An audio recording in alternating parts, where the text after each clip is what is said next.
Good morning student, Hindi class में आपका स्वागत है। अब हम अगला पार्ट पढ़ेंगे। लज्जाशीला पथिक महिला जो कहीं दृष्टि आए, होने देना विकृत वसना तो ना तू सुंदरी को। जो थोड़ी भी भ्रमित हो वह गोद ले श्रांति खोना, होठों की ओ कमल मुख की म्लानताएं मिटाना। यहाँ पे जो है राधा जी कहते हैं, हे प्यारी पवन, यदि तुम्हें कोई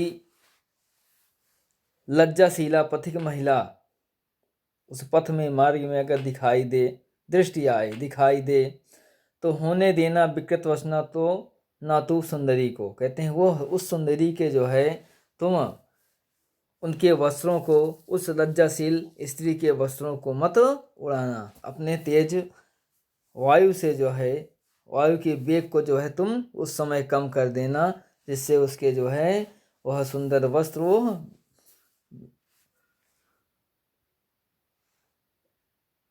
उसके जो वस्त्र हैं वो जो है उड़ने ना पाएं। जो थोड़ी भी श्रमित वह हो गोद ले श्रांति खोना। कहते हैं वह थकी हुई, अगर थोड़ी सी भी थकी हुई सी प्रतीत हो तो उसे गोद में ले उसके थकान को मिटा देना। और ओंठों की और कमल मुख की म्लानताएं मिटाना। कहते हैं और उसके ओंठों के और कमल मुख की जो म्लानताएं हैं, यानी उसका जो चेहरा धूप के कारण, थकान के कारण अत्यधिक कांतिहीन हो गया है, तो तुम अपने सुगंधित वायु से उसकी म्लानताएं, संपूर्ण म्लानताएं यानी उसके निस्तेज को जो है तुम समाप्त कर देना, मिटा देना, और उसमें एक नई तेज उत्पन्न कर देना। कोई क्लांता कृषक ललना खेत में जो दिखावे, धीरे धीरे परस उसकी क्लांतियों को मिटाना। जाता कोई जलद यदि वो व्योम में तो उसे ला, छाया द्वारा सुगंध करना तप्त भूतांगना को। यहाँ पे कहती हैं, हे प्यारी पवन, राधा जी कहते हैं कि हे प्यारी पवन, यदि तुम्हें रास्ते पर कोई थकी हुई किसान स्त्री दिखाई दे, खेत में जो है तुम्हें कोई थकी हुई किसान स्त्री दिखाई दे, कहती हैं कि कोई क्लांता कृषक ललना खेत में जो दिखावे। कहती हैं कि तुम्हें मार्ग में, रास्ते में जो है या खेत में तुम्हें कोई थकी हुई किसान स्त्री दिखाई दे तुम्हें, तो धीरे धीरे परस उसकी क्लांतियों को मिटाना। कहते हैं कि हे प्यारी पवन, राधा जी कहती हैं कि हे प्यारी पवन, तुम उसके शरीर को, उसको जो है धीरे धीरे उसको स्पर्श कर उसकी क्लांति यानी थकान को मिटा देना।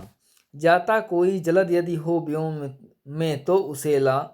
कहते हैं कि यदि आकाश में कोई व्योम खंड यानी मेघ का कोई अगर मेघ खंड जा रहा हो, तो तुम उसको अपने वायु के वेग से जो है छाया द्वारा सुगत करना तृप्त भूतांगना को। कहते हैं उस स्त्री, तृप्त यानी धूप से तपी हुई उस स्त्री को जो है उसके नीचे छाया कर देना और उसको सुखित प्रसन्न कर देना।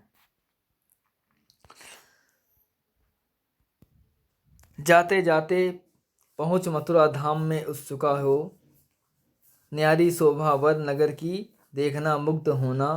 तू होवेगी चकित लग के मेरु से मंदिरों को, आभा वाले कलश जिनके दूसरे अर्क से हैं।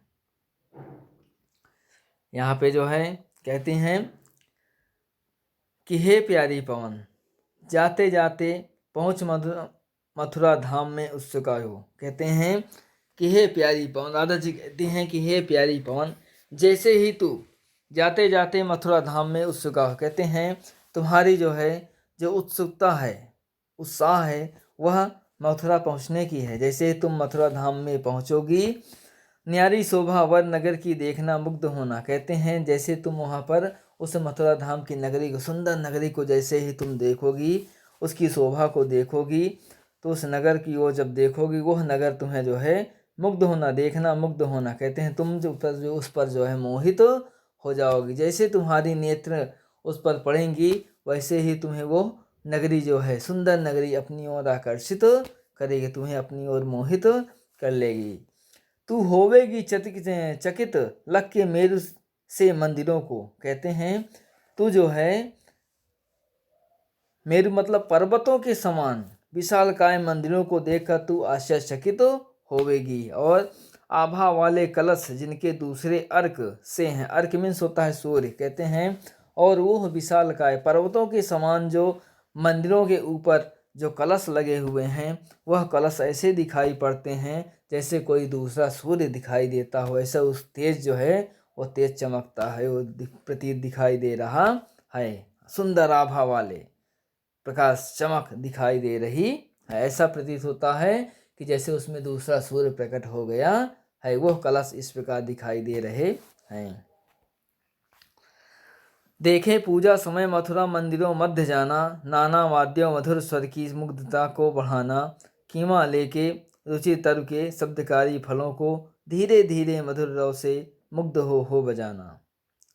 अब यहाँ पे जो है राधा जी कहती हैं, हे प्यारी पवन, देखे पूजा समय मथुरा मंदिरों मध्य जाना। कहते हैं कि तुम जो है वहाँ देखना, चारों तरफ घूमना, उस मथुरा धाम को जो है, उस नगरी को, सुंदर नगरी को तुम चारों तरफ जाके घूमना देखना। और उस समय तुम जो है मथुरा के जो है जब जिस समय वहाँ पर पूजा होती है, सायंकाल जब पूजा होती है तो उस समय मध्य मंदिरों के मध्य तुम जाना, उस समय जाना जहाँ पर वहाँ जो है सायंकाल पूजा अर्चना होती है। नाना वाद्यों मधुर स्वर की मुग्धता को बढ़ाना, तुम जो है वहाँ मंदिरों में नाना प्रकार के, अनेक प्रकार के मधुर वाद्य यंत्र वहाँ पर बज रहे होंगे और वहाँ पे जो है उसकी मुग्धता को बढ़ाना।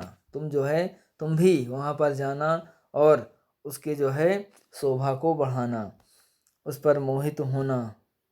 कीमा लेके रुचि तरु के शब्दकारी फलों को। कहते हैं कीमा मतलब अथवा, और रुचिर फल वृक्षों के जो है जो रुचिर फल हैं, रुचिकर फल हैं, उनके जो है वह शब्दकारी फलों को लेकर तुम वहाँ पर जाना। यानी अपने वायु के द्वारा जो है, अपनी ही वायु से जो है उन वृक्षों में लगे हुए फलों को जो है जब जैसे ही तुम्हारी वायु चलेगी वैसे ही वो भी हिलते डुलते हुए अनेक एक प्रकार का जो है उसमें मधुर स्वर सुनाई देगा। वो उस समय तुम जो है उसको बजाना, धीरे धीरे मधुर रव से मुग्ध हो बजाना। कहते हैं और धीरे धीरे तुम उस ध्वनि को सुनकर तुम भी अपने जो है उस पर मोहित होकर उसको धीरे धीरे ही मधुर स्वर में ही उसको बजाते रहना।